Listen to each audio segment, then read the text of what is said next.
you've been with the park, Catawba County For almost Parks. 16 years. 16 years. I was part-time for about a year and a half, Okay. and then they hired me full-time. And are you from Catawba County? I am. Grew up Okay. on over. Went to Bunker Hill. Back in the Awesome. day. Right. And you said that you were a Girl Scout, I was. correct? Yes. And your mom was the The leader. leader? Yep. Awesome. She was my leader.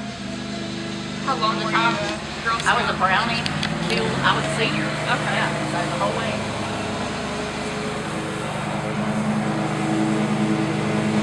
And you said that being a Girl Scout is really what made you want to pursue something like Yes. in the outdoors? I actually worked in furniture. Okay. I was going to school to be a teacher, Okay. but then I took a job at